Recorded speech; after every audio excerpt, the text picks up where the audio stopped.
পাকিস্তানের হয়ে গুপ্তচরবৃত্তি করতে গিয়ে যাবজ্জীবন কারাদণ্ডে দণ্ডিত হতে হল এক ভারতীয় বিজ্ঞানীকে। সম্প্রতি নিশান্ত আগরওয়ালকে পাকিস্তানের গুপ্তচর সংস্থা আইএসআই-এর হয়ে গুপ্তচরবৃত্তির অভিযোগে যাবজ্জীবন কারাদণ্ডের সাজা শোনাল নাগপুরের একটি আদালত। নিশান্ত আগরওয়াল ব্রহ্মোস অ্যারোস্পেস প্রাইভেট লিমিটেডের একজন মেধাবী কর্মী তথা কৃতি বিজ্ঞানী। দেশীয় প্রযুক্তিতে তৈরি ভারতের অন্যতম সেরা সুপারসনিক ক্রুয়েজ ক্ষেপণাস্ত্র ব্রহ্মোসের অন্যতম প্রকৌশলী নিশান্ত। পাক গুপ্তচর সংস্থা আইএসআইকে গুরুত্বপূর্ণ তথ্য পাচারের অভিযোগ ওঠে নিশান্তের বিরুদ্ধে।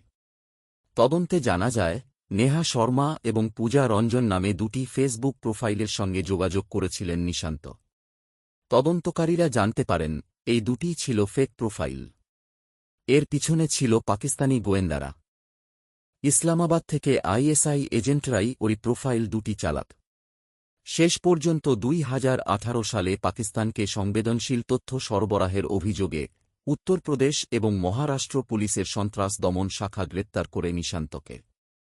নিশান্ত যে এই কাজ করতে পারেন, তা তাঁর সহকর্মীরা ভাবতেই পারছেন না। ডিফেন্স রিসার্চ অ্যান্ড ডেভেলপমেন্ট অর্গানাইজেশনের সেরা তরুণ বিজ্ঞানীর পুরস্কার জিতেছিলেন নিশান্ত। শুনানিতে অফিসিয়াল সিক্রেট অ্যাক্ট এর 3 ও 5 নম্বর ধারায় নাগপুর দায়রা আদালতে বিচারক এম.ভি. দেশপাণ্ডে অপরাধমূলক ষড়যন্ত্রের দায়ে দোষী সাব্যস্ত করেছে নিশান্ত আগরওয়ালকে। 14 বছরের কারাদণ্ডের সাজা দেওয়া হয়েছে অপরাধীকে। পাশাপাশি 3,000 টাকা জরিমানাও করা হয়েছে।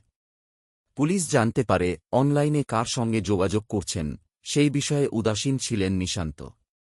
এর ফলেই তিনি আইএসআই-এর সহজ টার্গেট হন। ফলস্বরূপ 14 বছর জেলে থাকতে হবে তাঁকে।